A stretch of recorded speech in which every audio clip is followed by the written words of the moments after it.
الحمد لله رب العالمين، أشهد أن لا إله إلا الله وحده لا شريك له، وأشهد أن سيدنا ومولانا محمدا عبده ورسوله. أما بعد، فأعوذ بالله من الشيطان الرجيم. بسم الله الرحمن الرحيم.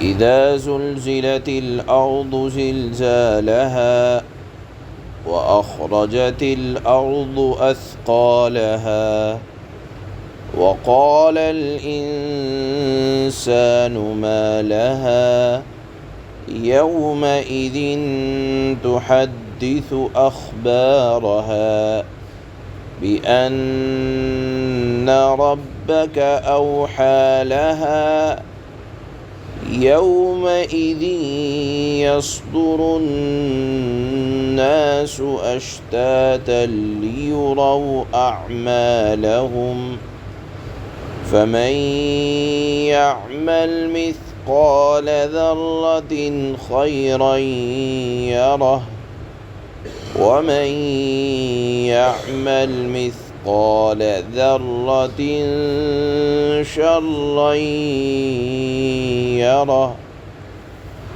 صدق الله مولانا العلي العظيم.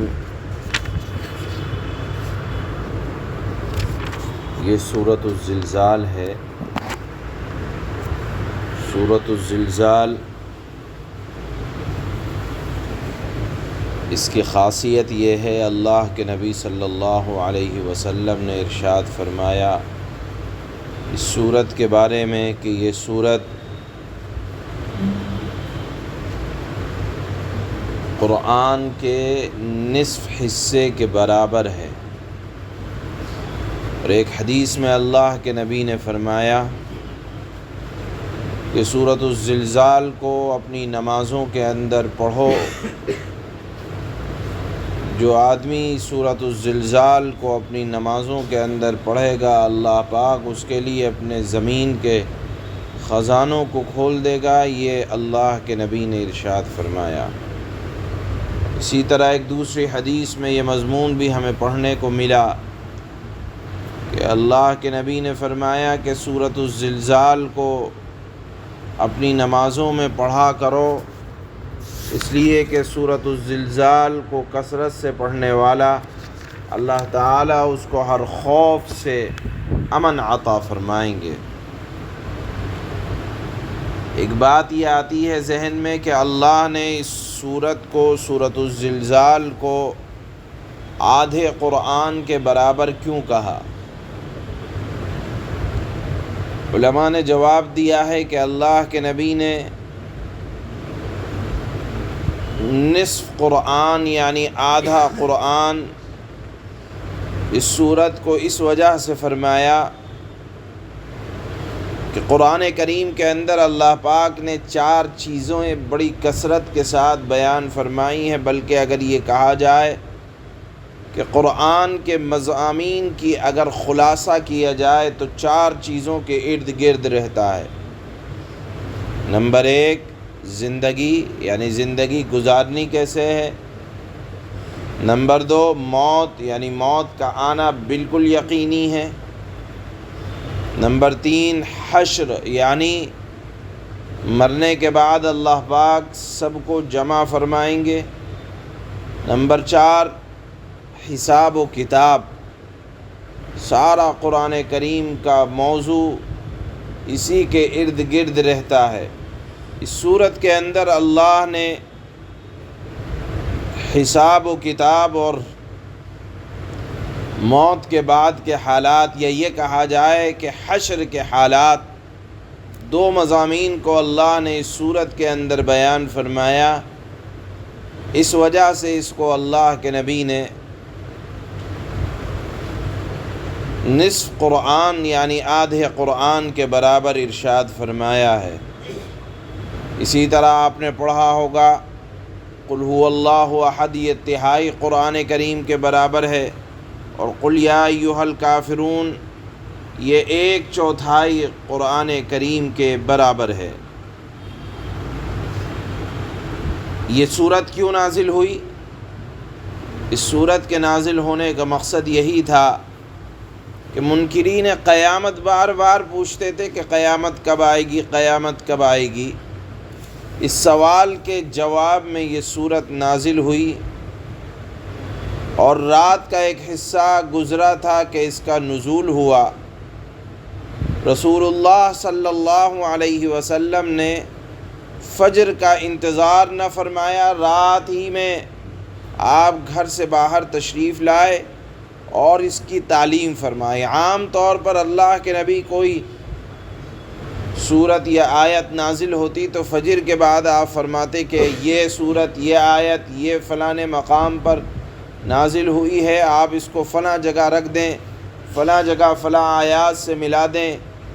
لیکن اذا زلزلت الارض زلزالہا جب نازل ہوئی، اللہ کے نبی صلی اللہ علیہ وسلم گھر سے رات ہی میں تشریف لائے اور حضرات صحابہ اکرام کو یہ صورت پڑھ کر سنائی، چونکہ اس صورت کے اندر قیامت کے احوال کو اللہ نے بیان فرمایا ہے۔ اس کی شروع کی آیت میں اللہ فرماتے ہیں اذا زلزلت الارض زلزالہا، جب زمین اپنی سخت جنبش سے ہلا دی جائے گی، گویا کہ قیامت کا تہلکہ خیز زلزلہ آئے گا اور زمین مکمل ہلا دی جائے گی۔ دیکھیے اصل قیامت کی حالت کیا ہوگی وہ تو اللہ جانے، یا قیامت جب آئے گی تو لوگ جانیں گے، لیکن قیامت سے پہلے بھی کبھی کبھی دنیا میں چھوٹی چھوٹی قیامت کی نشانیاں، علامتیں نمودار ہوا کرتی ہیں۔ کہیں سے زمین کا پھٹ جانا، کبھی زمین کے اندر ذرا کچھ سیکنڈ کے لیے، آدھے منٹ سے بھی کم کے لیے جب زلزلہ آتا ہے، بڑی بڑی عمارتیں جو اپنی طاقتوں کا نمونہ ہوا کرتی ہیں، ان کو زمین پر ڈھیر ہونے میں دیر نہیں لگا کرتی۔ یہ تو صرف تھوڑی سی دیر کی بات ہوتی ہے، لیکن جس کو اللہ نے فرمایا کہ سختی کے ساتھ ہلایا جائے گا اور نہ جانے کتنی دیر تک ہلایا جائے، اس وقت کا عالم کیا ہوگا، اللہ نے بیان فرمایا زمین کو بھی ایک سخت زلزلے سے ہلا دیا جائے گا۔ یہ کیفیت پہلے سور پھونکنے کے بعد ہوگی۔ اس کے بعد کیا ہوگا؟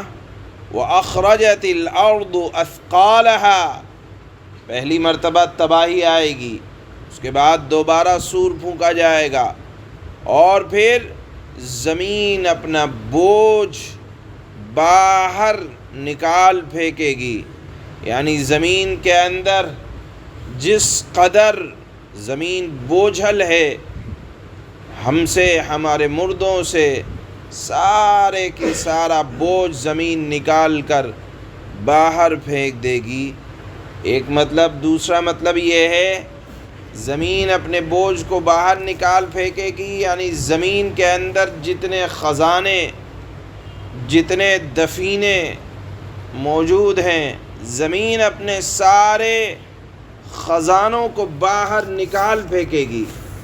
ایک روایت میں آتا ہے، حدیث میں آتا ہے کہ جس کسی نے کسی کے مال کو کے خاطر کسی کو قتل کیا ہوگا، یا جس نے مال و دولت کے خاطر رشتہ داروں کا حق پامال کیا ہوگا، مال کی چوری کی ہوگی، اس مال کو دیکھ کر یہ کہے گا کہ یہ وہ مال ہے جس کی وجہ سے میں نے یہ گناہ کیے تھے، پھر کوئی بھی اس مال کی طرف متوجہ نہیں ہوگا۔ اللہ پاک نے ارشاد فرمایا کہ وَأَخْرَجَتِ الْأَرْضُ أَثْقَالَهَا، زمین اپنے تمام بوجھوں کو، وہی مال دولت، جس پر آدمی دنیا میں بڑا فریفتہ ہوتا ہے، بکھرا پڑا رہے گا، حدیث میں آتا ہے کوئی اس کی طرف توجہ کرنا بھی گوارا نہ کرے گا۔ وقال الانسان ما لها، انسان کہے گا اس کو کیا ہو گیا؟ پہلے زلزلہ آیا، زمین نے اپنے خزانے نکال دیے، مردے جتنے دفن تھے سب باہر آ گئے۔ یومئذ تحدث اخبارها، اللہ فرماتے ہیں کہ اس دن زمین اپنی ساری خبریں بتا دے گی۔ کیسے بتا دے گی؟ بِأَنَّ رَبَّكَ أَوْحَىٰ لَهَا، کیونکہ تمہارے پروردگار نے اسے یہی حکم دیا ہوگا۔ جس نے نیک عمل کیا ہوگا زمین گواہی دے گی کہ نماز پڑھی تھی، سجدہ کیا تھا، نیک عمل کیا تھا۔ جس نے گناہ کیا ہوگا، چھپ کر گناہ کیا ہوگا، نشہ کیا ہوگا، زنا کیا ہوگا، زمین بتلائے گی۔ عقل یہ کہتی ہے کہ زمین نہ بولنے والی چیز ہے، اور یہ بولے گی کیسے؟ اللہ نے اس کا جواب دیا، بِأَنَّ رَبَّكَ أَوْحَىٰ لَهَا، اللہ حکم دے گا تو کیسے نہیں بولے گی؟ تسلیم کرنے والے اس بات کو مانتے ہیں کہ زبان سے آدمی بولتا ہے، لیکن آپ اس کی حقیقت پہ غور کریں کہ زبان ہے کیا چیز؟ گوشت کا ایک ٹکڑا ہے۔ اللہ نے زبان کے اندر صلاحیت رکھ دی، زبان نے بولنا شروع کر دیا۔ معلوم یہ ہوا کہ جس کے اندر اللہ پاک صلاحیت رکھ دیں اور حکم دے دیں وہ چیز بولنے لگے گی۔ انسان کے اعضاء قیامت کے دن یہی گوشت کے حصے، ہاتھ بھی گواہی دے گا، پیر بھی گواہی دے گا، آنکھ بھی گواہی دے گی، کان بھی گواہی دے گا، ناک بھی گواہی دے گی۔ غرض یہ ہے کہ اللہ جس کے اندر جو صلاحیت رکھ دیں اور پھر حکم دیں، کسی کی مجال نہیں ہے کہ اللہ کے حکم کے آگے اس کی فرما برداری نہ ہو۔ لہذا اللہ نے اسی اشکال کو دور کرنے کے لیے فرمایا کہ اگر کوئی یہ سمجھتا ہے کہ زمین کیسے بولے گی تو یاد رکھیں، زمین کو جب اللہ حکم دیں گے زمین اپنے سارے رازوں کو کھول دے گی، نیکی کے ہوں یا برائی کے ہوں۔ آگے اللہ فرماتے ہیں یومئذ یصدر الناس اشتاتا لیروا اعمالهم، اس روز مختلف ٹولیوں میں لوگ واپس ہوں گے تاکہ ان کے اعمال انہیں دکھا دیے جائیں۔ واپس ہونے سے مراد کیا ہے جو اللہ نے فرمایا؟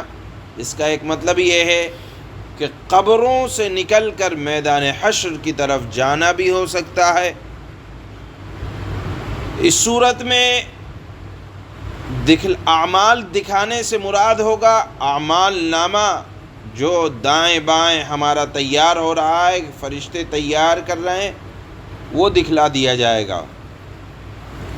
اور دوسرا مطلب یہ بھی ہو سکتا ہے کہ حساب و کتاب سے فارغ ہو کر لوگ مختلف حالتوں میں واپس آئیں گے۔ کوئی جنتی ہوگا، کوئی جہنمی ہوگا، تو جب حساب و کتاب سے لوٹیں گے تو انہیں ان کے اعمال دکھلا دیے جائیں گے۔ مراد ہے اعمال کا نتیجہ کہ تم کر کے کیا آئے تھے۔ حساب ہو گیا، اب اس کا انجام یہ ہے، نیک ہوگا تو نیک انجام، برا ہوگا تو برا انجام۔ اسی کو اللہ نے فرمایا فَمَن يَعْمَلْ مِثْقَالَ ذَرَّةٍ خَيْرًا يَرَهُ، تو پس جس نے ذرہ برابر کوئی خیر کی ہوگی وہ اسے دیکھ لے گا۔ وَمَن يَعْمَلْ مِثْقَالَ ذَرَّةٍ شَرًّا يَرَهُ، اور جس نے کوئی ذرہ برابر بھی برائی کی ہوگی وہ اسے دیکھ لے گا۔ دیکھیے یہاں برائی سے مراد ایک بات اور سمجھ لینی چاہیے، برائی سے مراد یہ ہے وہ برائی جو کرنے کے بعد توبہ نہ کی گئی ہو، گناہ کیا، آدمی سے گناہ ہو گیا اور توبہ نہیں کی تو وہ برائی ہے، اور اگر توبہ کر لیا تو اللہ کی شان دیکھیں کہ اللہ اس توبہ کو معاف بھی فرماتے ہیں، اور توبہ کی توفیق کے بعد اللہ نیک کام کی توفیق بھی دیتے ہیں، اور ساتھ میں نامہ اعمال سے اس گناہ کا ذکر بھی مٹا دیا جاتا ہے۔ اور آپ جانتے ہیں کہ توبہ کی قبولیت میں اور معافی میں یہ بات شرط ہے کہ جو گناہ ہوا ہے اگر اس گناہ کی تلافی ممکن ہے تو اس گناہ کی تلافی کی جائے۔ گناہ کی تلافی کا کیا مطلب ہے؟ اس کا مطلب یہ ہے کہ اگر آپ نے کسی کا حق لیا ہے اور آپ توبہ کرنا چاہتے ہیں اور آپ کے پاس آپ کے بس میں ہے کہ آپ نے جس کا حق لیا ہے اس کا حق ادا کریں، تو اگر آپ نے گناہ ایسا کیا ہے جو حقوق العباد کے قبیل سے ہے، اس گناہ کی تلافی ممکن ہے کہ آپ نے جو حق لیا ہے وہ حق ادا کر دیں اور اس کے بعد اللہ سے سچی توبہ کریں، تو یاد رکھیں اللہ نے فرمایا کہ وہ پھر کوئی گناہ نہیں ہے۔ ہاں البتہ آپ نے حقوق لیے ہیں، دبائے ہیں، اور آپ توبہ کر رہے ہیں، اور جب کہ آپ کے بس میں ہے کہ آپ حق ادا کر دیں لیکن ادا نہیں کر رہے، تو اللہ نے فرمایا کہ چھوٹی سے چھوٹی برائی بھی اگر کسی نے کیا ہوگا تو اللہ پاک اس کو دکھلا دیں گے۔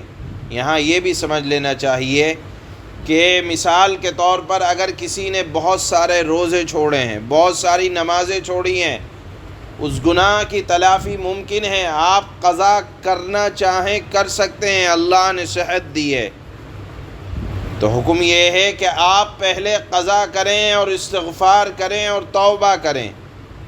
لیکن آپ قضا کر سکتے ہیں اور قضا نہیں کر رہے اور اللہ سے توبہ کر رہے ہیں تو وہ برائی پھر ختم نہیں ہوتی ہے۔ لہذا اگر گناہ کی تلافی ممکن ہے تو پہلے گناہ کی تلافی کی جائے اور اس کے بعد پھر اللہ سے توبہ کیا جائے۔ وہ گناہ ایک ایسا گناہ ہوتا ہے کہ جو پھر اللہ کے ہاں لکھا نہیں جاتا بلکہ اس کے مقابلے میں اللہ خیر کو لکھ دیتے ہیں اور فرشتوں کو حکم دیتے ہیں کہ اس کو ختم کر دو۔ بہرحال اللہ نے فرمایا خیر کیا ہوگا یا برائی کی ہوگی اس کو وہاں نامہ اعمال میں موجود پاؤ گے، یا نامہ اعمال کے بعد اپنے انجام کے اعتبار سے اس کو وہاں موجود پاؤ گے۔ اس مضمون کو اللہ نے یہاں سورت میں بیان فرمایا۔ اللہ فرماتے ہیں بسم اللہ الرحمن الرحیم، شروع اللہ کے نام سے جو سب پر مہربان ہے، بہت مہربان ہے، مستقل رحم کرنے والے ہیں۔ اذا زلزلت الارض زلزالها، جب زمین اپنے بھونچال سے جھنجھوڑ دی جائے گی۔ واخرجت الارض اثقالها، اور زمین اپنے بوجھ باہر نکال دے گی۔ وقال الانسان ما لها، اور انسان کہے گا اس کو کیا ہو گیا ہے۔ یومئذ تحدث اخبارها، اس دن زمین اپنی ساری خبریں بتلا دے گی۔ بأن ربك اوحى لها، یہ کیسے ممکن ہوگا کہ زمین بولے گی؟ کیونکہ تمہارے پروردگار نے اسے یہی حکم دیا ہوگا۔ یومئذ یصدر الناس اشتاتا لیروا اعمالهم، اس روز مختلف ٹولیوں میں لوگ واپس ہوں گے تاکہ انہیں ان کے اعمال دکھلا دیے جائیں۔ فَمَن يَعْمَلْ مِثْقَالَ ذَرَّةٍ خَيْرًا يَرَهُ، چنانچہ جس نے ذرہ برابر کوئی اچھائی کی ہوگی وہ اسے دیکھ لے گا۔ وَمَن يَعْمَلْ مِثْقَالَ ذَرَّةٍ شَرًّا يَرَهُ، اور جس نے ذرہ برابر کوئی برائی کی ہوگی وہ اسے دیکھ لے گا۔ سبحان اللہ۔